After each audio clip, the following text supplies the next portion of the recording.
හිතුණා පොඩ්ඩක් මේ මැච් එක ගැන කතා කරන්න. ඊයේ මැච් එක ඇත්තටම අපිට දිනන් තිබ්බ මැච් එකක් ඒ වුණාට අපේ ඒක තේරෙන්නේ ක්‍රිකට් බෝඩ්ගේ දුරතාවයක්ද කෝචගේ දුරතාවයක්ද හැබැයි අපි දකින විදිහට මම දකින විදිහට කන්නදම කැප්ටන්ගේ දුරතාවය කැප්ටන්ට ටීම් එක මැනේජ් කරගන්න දන්නේ නැහැ කැප්ටන් ටීම් එක මැනේජ් කරගන්න දන්නේ නැහැ කියන්නේ ජනිත් ලියනගේ හොඳට බෝල් කරනවා 2.0 ගානේ රේට් එකේ තියෙන ඕවර් 3කට. ඒතකොට තුන්වෙනි ඕවරේ ජනිත් ලියනගේ දාන්නේ මේඩන් ඕවරය. ඒතකොට මේඩන් ඕවරය දැම්මෙන් පස්සෙම ජනිත් ලියනගේට ඕවර්ස් දෙන්න තෝ නවත්තන්න මොකක්ද තියෙන හේතුව? අනික එයා හොඳට බෝල් කරාන් පස්සේ හොඳට බෝල් කරන මිනිස්සුන්ට දෙන්න එපේ බෝල් කරන්න. එහෙම දෙන්නේ නැතුව අර ගහන මිනිස්සුන්ටම දෙනවා බෝල් කරන්න. නැත්තම් ජනිත් ලියනගේ කරපු විදිහට මුලින්ම මේ සාමාන්‍යයෙන් එයාලා මේ 300 ගානක් ගන්න රේට් එකක් තිබෙන්නේ නැහැ මුලින් ගහපු විදිහට මේ ලකුණු 250 270 රේට් එකක් තමයි තිබ්බේ ගහන්න පුළුවන් විදිහට. ඒ වුණාට අපරංග කියන ගොබ්බ නායකයා ඌට ටීම් එක මැනේජ් කරගන්න දෙන්නේ නැතුව ඌට උණු කට දිනවන්න නෙමෙයි ටීම් එක හැන්දෙන්න විතරයි. නැත්තම් අර මේ ජනිත් ලියනකට දෙන්න එපා ඕස් දාන්න. අනික චරිත ලියනගේ මේ ජනිත් ලියනගේ එච්චර හොඳට බෝල් කරද්දි චරිත අසංකත් මේ ගන්නවා බෝල් අතට. එයා බෝල් අතට ගන්න දෙයක් නෑ නේ වල හොඳට බෝල් කරන මනුස්සයට දෙන්නේ නැතුව චරිත අසංක මොකද කරේ චරිත අසංක හිතන්නේ මේ බැලුවේ එයාට බෝලින් වලින් chance එකක් ගන්න මම හොඳට බෝල් කරා කියන්න දන්නවනේ මේ ටිකම ලකුණු ලැබුණෙම නෑනේ. චරිත අසංක කියන්නේ ටීම් එක හැන්දලා ඉන්න මේ බලන එක මිසක් කට දිනවන්න වැඩ කරන එක නෙමෙයි. ඔය කාලකන්ණියව ටීම් එකේ කැප්ටන් කමින් විතර නෙමෙයි ටීම් එකම අයින් කරලා දානවා.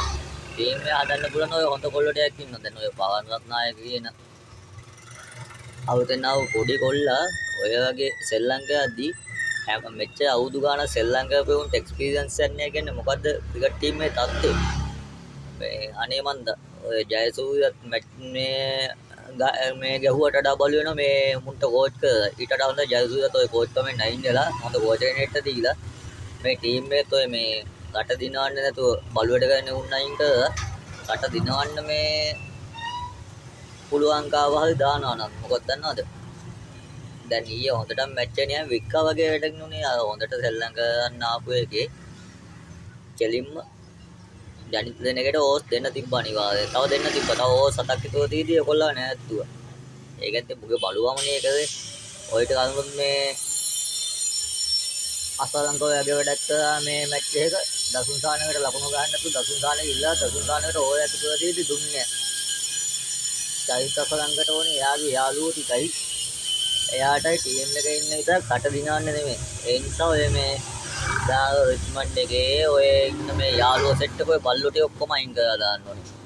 උන්ට රටක් දිනවන්න මේ කියන හැඟීමක් නේ. රට දිනවන්න මේ හොඳයි මේ පොඩි කොල්ලෝ ඇත්තටම හොඳ රට දිනවන්න.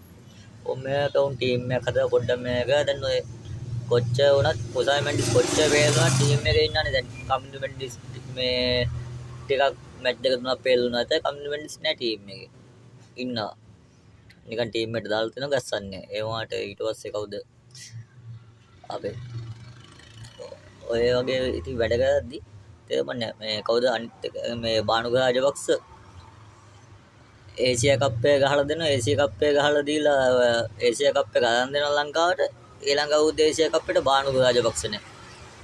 ඉතින් අනේ මන්ද මේ ලංකාවේ උන්ට හටක් දිනවන්න උමනා නෑ උන්ට උන්ට සල්ලි හම්බ කරගන්නයි ටීම් එකේ ඉන්නයි විතරයි.